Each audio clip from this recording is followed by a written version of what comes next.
Good morning, students. Welcome to the video tutorial of informatics practices. Today we are going to revise our first chapter, that is data handling using pandas. And among the various data handling functions, today we are going to discuss about the series object. So let's first of all see the learning objectives. So the learning objectives will include first the introduction to pandas, and then the key features of pandas.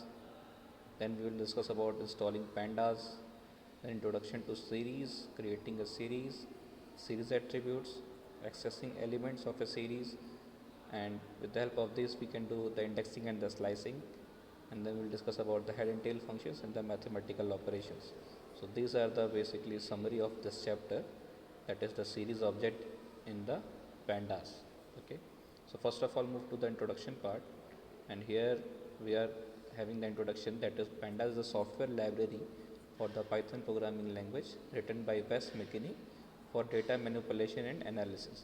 So basically pandas is a software library of Python which has been specifically designed for the data analysis. Okay, and the name pandas is derived from the term panel data, which is an open source and free to use license. Okay, and it takes data like a CSV or TSV file or a SQL database.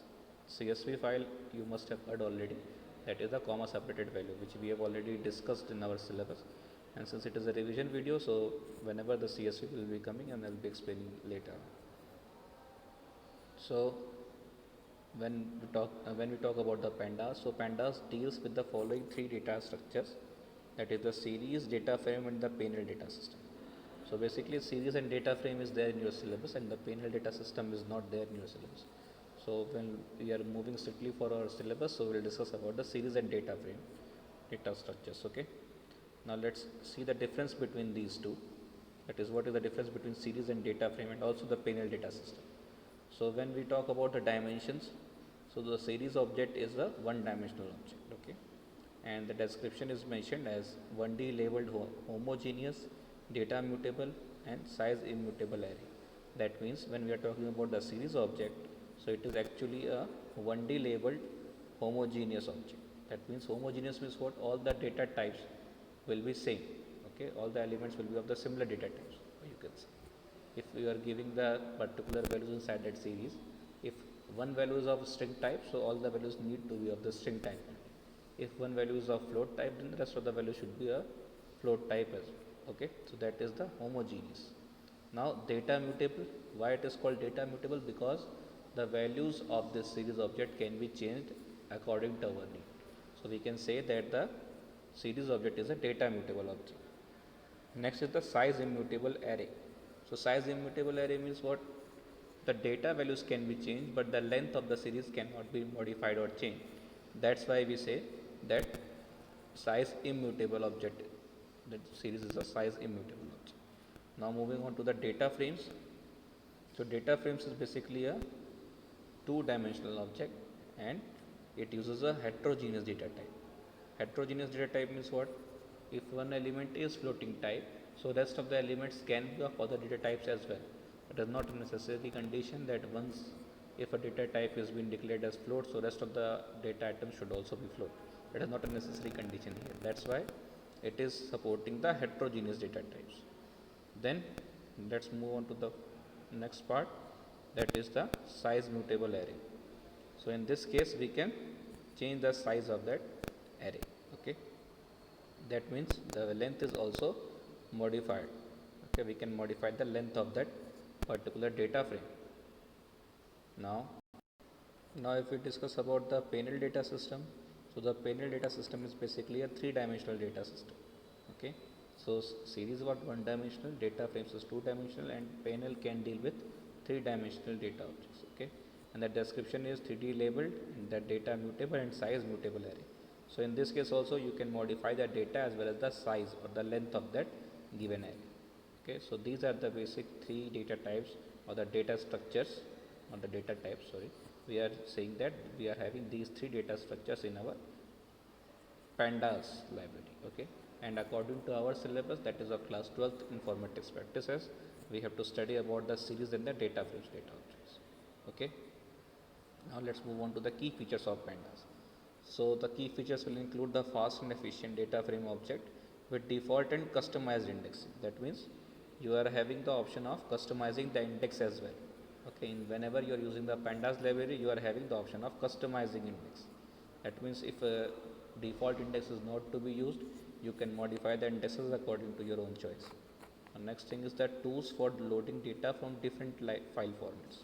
That means if a particular file is already created and you want to load the data from that file to a particular Python file, you can do it very easily with the help of this pandas. Then data alignment and integrated handling. Okay, data can be easily aligned and integratedly handled. Okay, as well as the missing data can be easily filtered out, and the missing data can be easily provided with the substitute value. Okay, now reshaping and pivoting is also very easy. Then labels based slicing and indexing of large data sets, deletion and insertion of columns from or to a data structure. That means if you want to delete or insert a column in a data structure, that is also possible because of this pandas, and this is supporting the high performance merging and joining of data.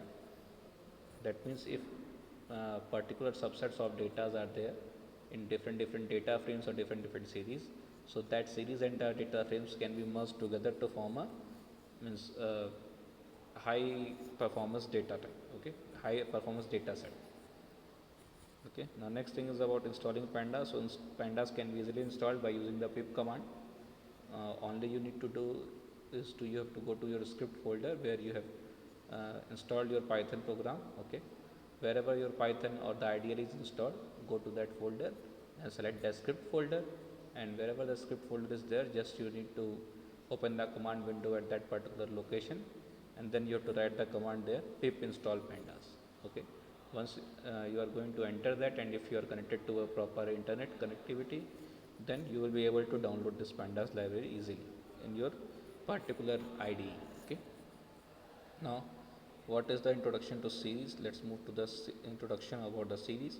So a series is similar to a list or an array in Python with some additional functionality and the methods and the operators, making it a more powerful version of list. So basically you can say that series is a quite match category of lists. Okay, so whenever you are talking about a series object, you can take the references with the help of the list as well. Like in the list we were having a array which is already created, and that list is also having the indexes with it, that the first item is going to be stored on the 0 index, then the next item for the index number 1, and the next item at index number 2. So in the similar way in series also you are having the indexes, and which is quite similar to the list. Okay, now it is more powerful version of list. Why? Because it also provides you the indexes. The list is having indexes, but you are not seeing the indexes. You cannot modify the indexes of the list. But here in this series object, since it is a part of pandas module, so the the indexes can also be modified. Now series is one dimensional labeled array capable of holding homogeneous data, we have already discussed. Then the data labels in series are numeric starting from 0 by default. Okay, so if you are not going to put an index by your own, so by default indexes will be taken from 0, and the number of data, how many you have taken in that particular series, accordingly the data labels, that is the indexes, will be taken. Suppose if you are having 5 data items in your series object, so the indexes will go from 0, 1, 2, 3, 4 like that. Okay, so number of data is there. In a similar way, the number of data indexes or the label will be increased or decreased. Okay, the data in series is mutable, that is it can be changed, but the size of series is immutable. That means the data inside the series, as we have already discussed, is mutable, that is the value is mutable, but the size modification is not possible. So once if you have created a series object, you just cannot change the size of that series object. Once if the length of the series object is 5, so it will remain 5. You can change the values inside it, but you cannot change the length of that array. Okay, so that's why we say that series is immutable. Now given example is there. Here you can see Rajan, Rajat, Amit, Sunita and Lekha. These are the data of this series object, and this 0, 1, 2, 3, 4 is the indexes.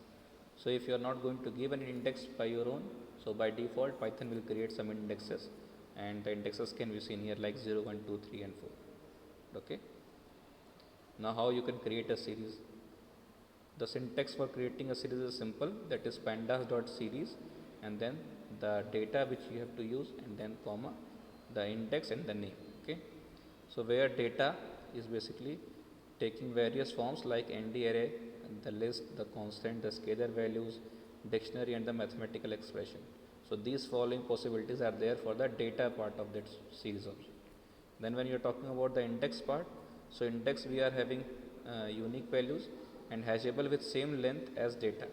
That means if the data is means if in data we are having 5 items, so the indexes will also be having 5 items only. That is the length of the data and the index should be same. Okay, that is hashable. Okay, relative. Now default is np.arange if no length is passed, no index is passed. np.arange is actually written here wrong. It is arrange written, but actually it should be arange. Okay, so you just modified the spelling here. It should be np.arange. And if no index is passed, so by default it will be taking in the form of np array. Means just we have discussed in the numpy array. So the indexes will start from 0, 1, 2, 3 and the particular length of that data will be taken. Now name will allow you to give a name to a series object. What series object name you want to give. Okay. Now let's not discuss about various methods of creating series. So that is the first method in which we are using the array function. Okay. So the first method is by using the array function to create a series object.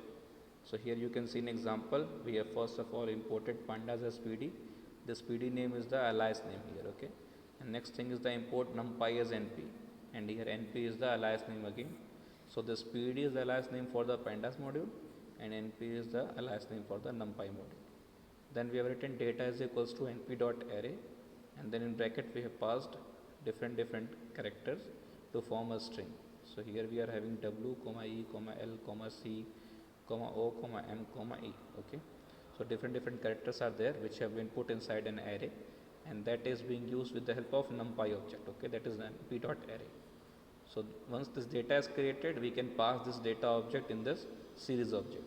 So we have written series 1 is equals to pd.series, and in bracket we have passed this data, and once we are passed this data, then we are going to print the series object.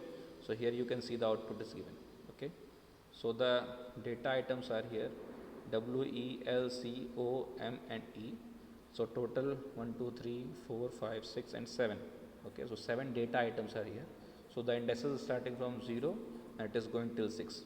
So again 7 indexes are there for 7 data objects. That is hashable with the data type, data length. Okay. Now giving name to a series. The name parameter can be used to give name to a series like this. See, if we have written something like this, import pandas as PD, import numpy as NP, and then data is same as we have used earlier.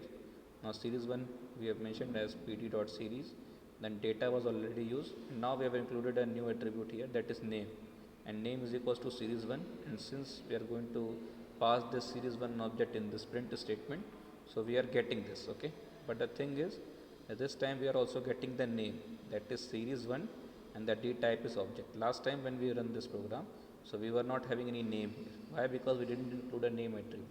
But this time since we have included the name attribute, so we are getting this also. Okay. Now creating a series from arrays with customized index values. Now if you are having some customized index, okay, or if you are having an index already prepared in particular list or something, and you want to use that indexes, so that can easily be attained here. So how it can be done? You can see this program. First of all, we will write import pandas as PD, then we will write import numpy as NP, and then we will write data is equals to np.array, and the given data in array is there with the objects having these following items, that is 5400, the 2500, then 7634, then 8725. Okay. Now we are going to provide an index here. So we have written ser. So ser is here a date series object, and we have written pd.series, that is the alias name, and followed by the series itself. You have to be very careful here that whenever you are going to write this series, the series S should be always capital. because you know that Python is case sensitive language, so the capital and the small letters are taken in a different way. So if you are going to write series in small, so it will create problems for you and the program will not run. So you have to be very careful that when you are writing series, then series S should be in capital. Okay. Now here we have given the same data which we have already used here, np.array, and then in the index we have also provided north, east, south and west. So this time we are giving our own indexes. Okay, and when we are going to print this series, so here you can see the output is given north, east, south and west in the indexes, and the values are there as per the array values. Okay, so the 5400 has got the first index, that is north, 2500 got the second index, that is east, and accordingly rest of the values has taken the respective indexes. Okay, so in this way you can provide your own customized index. If you are not going to provide anything in the index attribute, so by default it will take the indexes like the numpy array, and the number of data which is there, the size of the indexes will be taken in a hashable way. Okay, that is respective way. If the 5 data items are there, then again 5 indexes will be there. Okay, now let's discuss about creating a series from the list. So here we can see an example, import pandas as PD, then list is already given, and the list items are W, E, L, C, O, M and E.